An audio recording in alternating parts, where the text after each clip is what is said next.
what impact should this would be general or natural revelation have upon our evangelism?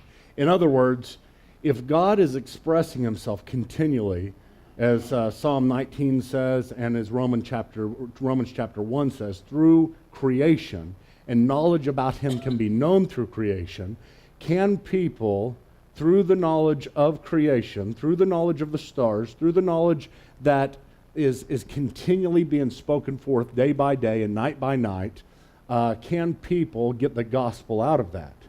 And what I would say is this: general revelation or natural theology is enough to condemn, but not enough to save. In other words, everybody should know of God and know of their sin. And they do through natural revelation. You don't have to read the Bible to have conviction about sin. You don't have to read the Bible to have conviction that God exists and that he is all powerful. Those things are already spoken loud and clear in creation. And therefore, through that, we have the ability to come to a conviction of our sin based upon a knowledge of God, but that's all it can do. It cannot save us. It cannot bring us the gospel of Jesus Christ. And so therefore, that's what the gospel of Jesus Christ does, is it comes in that context and is able to bring people knowledge of the truth about what God has done for us because of our sin.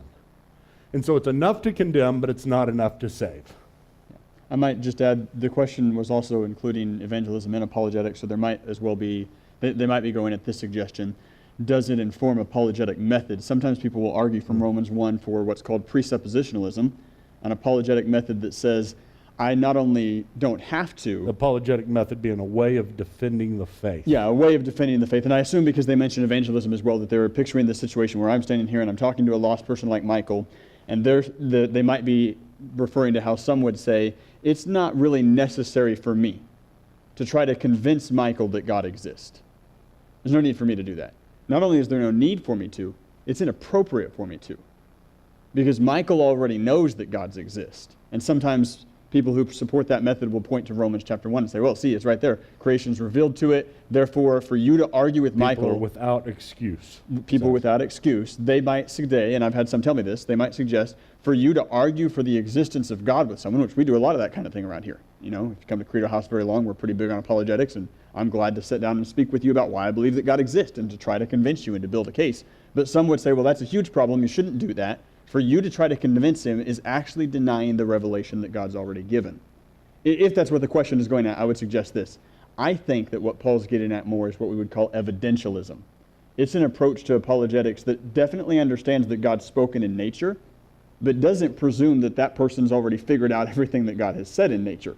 And so instead comes along and says, let me use biology. Let me show you the cosmological argument for the existence of God, and presents that evidence to convince him. Does that make sense between the two different approaches? And there's other approaches as well. But those two different approaches both sometimes point to that passage, and it's sometimes an argument for presuppositionalism.